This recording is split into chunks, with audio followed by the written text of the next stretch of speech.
आग लगी हुई है और इसी बीच यूएन के मंच पर जो भी हुआ वो सुनकर दुनिया के समीकरण बदल जाएंगे।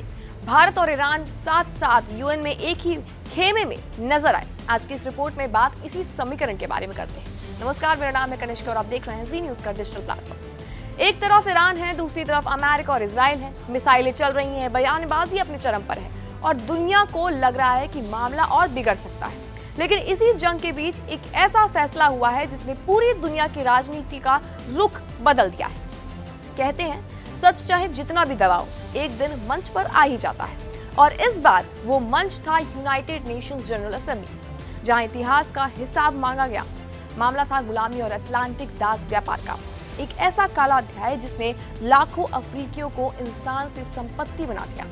करीब 60 देशों ने मिलकर प्रस्ताव रखा कि गुलामी सिर्फ इतिहास नहीं, मानवता के खिलाफ सबसे बड़ा अपराध है। 123 देशों ने समर्थन किया, सिर्फ 3 ने विरोध किया और बता दें कि 52 देश चुप रहे, जिनमें विरोध पर थे यूनाइटेड स्टेट्स, इजराइल और अर्जेंटीना। यानी दुनिया एक तरफ और ये 3 देश दूसरी तरफ। अब सवाल यहाँ ये उठता है, क्या इस सब में इंडिया का रोल क्या था? तो बता दें कि भारत ने इस प्रस्ताव का समर्थन किया, यानी कि भारत ने इतिहास के अन्याय के खिलाफ आवाज उठाई और एक मजबूत स्वतंत्र स्टैंड लिया।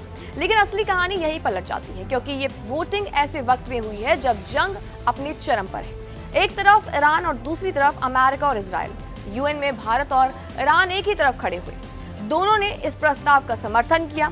यानी आसान भाषा में कहें तो वैश्विक मंच पर भारत और ईरान कई मुद्दों पर एक ही विचार रख रहे हैं। तो वहीं उधर रशिया और चीन भी इस समय भारत ईरान के साथ खड़े हुए नजर आए। अब सवाल उठता है कि आखिर अमेरिका इस प्रस्ताव के विरोध में क्यों था? तो दरअसल इसकी 3 बड़ी वजहें। पहला, मुआवजे का डर, कानूनी असर और नैरेटिव पर कंट्रोल। और यही अमेरिका जानता है कि अगर वो ये प्रस्ताव मान लेता है तो इतिहास का हिसाब अमेरिका को देना पड़ेगा। तो वही बता दें कि यूएन प्रमुख एंटोनियो गुटेरेस ने साफ कह दिया है कि लाखों लोगों को उनके घरों से छीन लिया गया और हर 7 में से एक रास्ते में ही मर गया। अब यहाँ भारत की चाल अगर हम समझते हैं तो बता दें, भारत ईरान के साथ कुछ मुद्दों पर खड़ा हुआ है। पश्चिम से रिश्ते भी बरकरार रख रहा है भारत और अपने हित भी सबसे ऊपर इस समय भारत रखे हुए। यानी सांप भी मर जाए और लाठी भी ना टूटे, ये आज भारत ने दिखा दिया है। आज यूएन में जो भी हुआ वो सिर्फ एक वोट नहीं था, ये था बदलती दुनिया का संकेत। जहां यूनाइटेड स्टेट्स कुछ हद तक अलग दिखा, इंडिया संतुलित दिखा लेकिन मजबूत दिखा और ईरान ने जंग के बीच भी कूटनीतिक मौके का फायदा उठाया।